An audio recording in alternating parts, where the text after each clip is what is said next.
High court से CBI को लेकर के उद्धव के एक बहुत ही करीबी मंत्री शिवसेना के मंत्री पे क्या बड़ी अपडेट आई है वो आपको बताएंगे इस वीडियो में। और इस पे बीजेपी के बड़े नेता ने क्या पलटवार किया है और किस तरीके से शिवसेना के बड़े नेता को पूरी तरीके से जेल में डालने की तैयारी शुरू हो गई। और आपको यह भी बताएंगे कि पिछले कुछ दिनों से किस तरीके से एनसीबी की चार्जशीट पे आर्यन खान ड्रग्स केस में जो क्रूज रेव पार्टी चली थी तो उसमें क्लीन चिट को लेकर के पूरा विवाद खड़ा हो रहा है। नवाब मलिक की क्या मुसीबत बढ़ने वाली है और एनसीबी ने जो क्लीन चिट दिए हैं जिस पे डिबेट चल रही है उन तमाम चीजों का भी एनसीबी के ऑफिशियल बयान आ चुकी है जो मैं आपको इस वीडियो में बताने वाला हूं। बीजेपी के बड़े नेता किरीट सोमैया जी शिवसेना के बड़े बड़े नेताओं के काले चिट्ठे खोलने के लिए अपनी पूरी ताकत उन्होंने लगा दी है।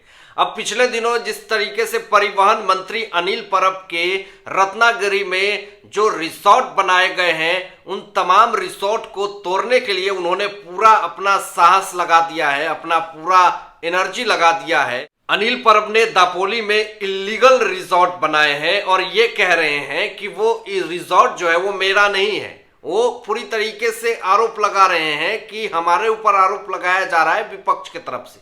लेकिन पिछले दिनों किरीट सोमैया जी ने टैक्स पे किया है जो अनिल परब ने, उसकी सीट जो है मीडिया के सामने रख दी। इसको लेकर के किरीट सोमैया जी ने हाईकोर्ट में सीबीआई की जांच की मांग करी है, सीबीआई की जांच की याचिका दायर करी है हाईकोर्ट में जाकर के। अब इससे तो पूरी तरीके से जो समस्याएं हैं वो अनिल परब की बढ़ने वाली है। और आरोप लगाया है किरीट सोमैया जी ने कि अनिल परब ने एनए हासिल करने के लिए दस्तावेजों में हेराफेरी की है। अब आपको बहुत ही ब्रेकिंग और बड़ी खबर बता दे रहा हूं कि केंद्र सरकार ने परिवहन मंत्री अनिल परब का जो इलीगल अवैध रिसोर्ट है दापोली में उसको केंद्र सरकार ने अवैध घोषित कर दिया है।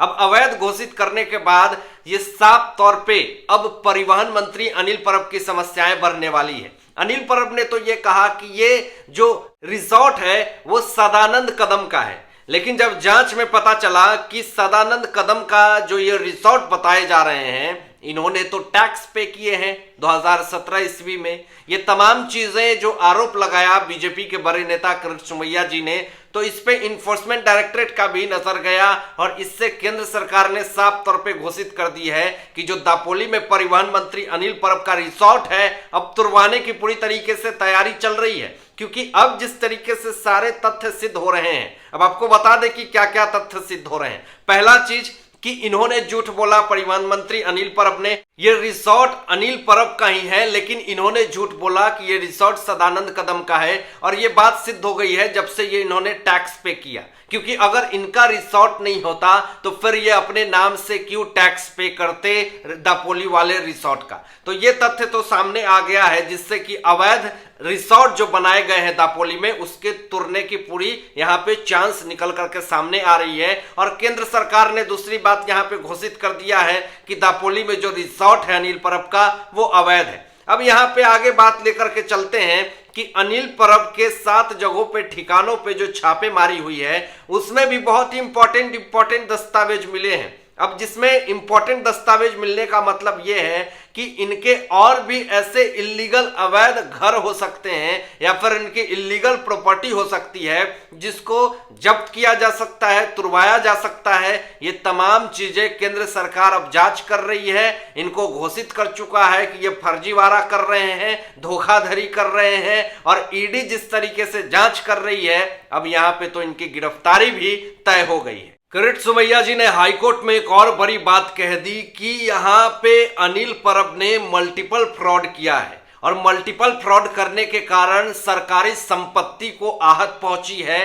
अब इसके लिए न्यायाधीश के सामने जो बातें उन्होंने कही, अब इससे सूत्रों से खबरें आ रही है कि अनिल परब के लिए एसआईटी टीम का गठन किया जाएगा और पूरी तरीके से सीबीआई की जांच की मांग जो हाईकोर्ट में याचिका दायर करी है किरीट सोमैया जी ने तो उस पे भी हाईकोर्ट ने सीरियसली इस बात को लिया है और अनिल परब के हजारों करोड़ के घोटाले का गमन का पूरी तरीके से यहाँ पे जांच करेगी। लेकिन इससे पहले आपको यह भी बता दें कि किस तरीके से इनका रिश्वतखोरी, धोखाधड़ी, फर्जीवाड़े, वसूली में भी अनिल परब का नाम है। यहाँ पे सचिन वजे ने जेल से जो बयान दिए एनआईए को, इसमें साफ तौर पे पता चला कि अनिल परब और अनिल देशमुख दोनों मिलकर के सचिन वजे से वसूली का पूरा कार्यक्रम करवाते थे और इन तमाम वसूली का जो पैसा है वो किसके पास है, अनिल परब के पास है या अनिल देशमुख के पास है। ये इस चीज की जांच जो है वो सीबीआई को दी जाएगी और इस पे पूरी तरीके से हाईकोर्ट ने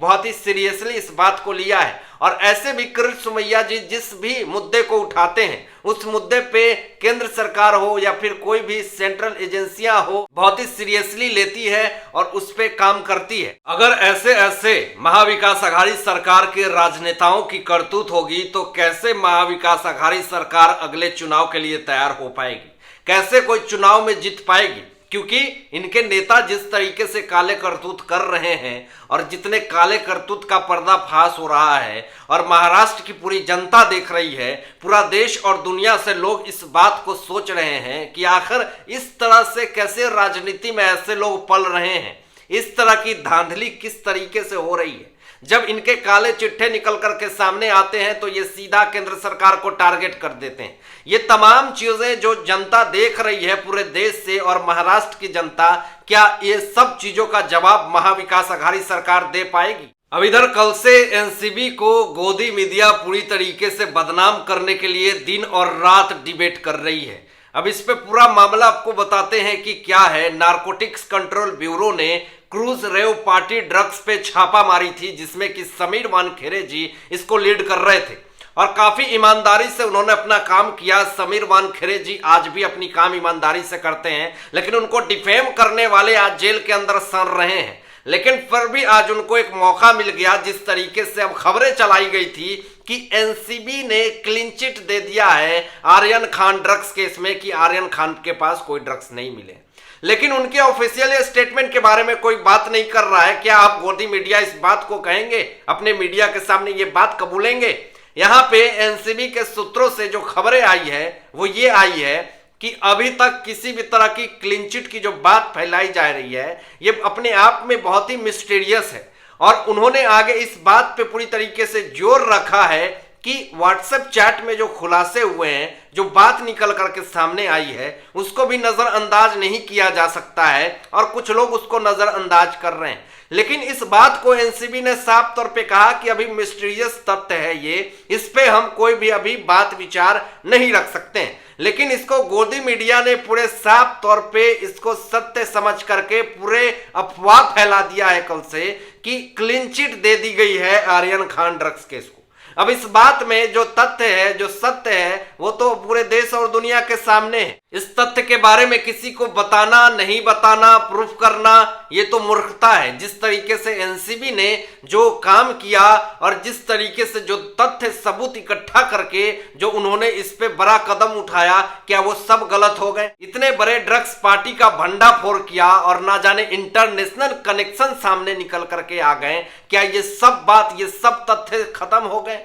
और यहाँ पे समीर वानखेड़े जी को डिफेम करने की कोशिश करी जा रही है। समीर वानखेड़े जी ने अपने ईमानदारी से खेल करके, अपने जॉब को दांव पे लगा करके, अपने जान को दांव पे लगा करके उन्होंने इस केस को पूरे निष्ठावान तरीके से सॉल्व किया और आज उनको ये सलाह मिल रहा है। लेकिन उनका समर्थन पूरे देश और दुनिया से लोग कर रहे हैं। आप क्या सोचते हैं? इन तमाम मुद्दों पर अपने विचार जरूर कीजिएगा और ऐसे ही लेटेस्ट अपडेट पाने के लिए इस चैनल को सब्सक्राइब करके बेल आइकन प्रेस कर दीजिएगा और अपने दोस्तों के साथ शेयर जरूर कीजिएगा। Thanks for watching my videos. जय हिंद।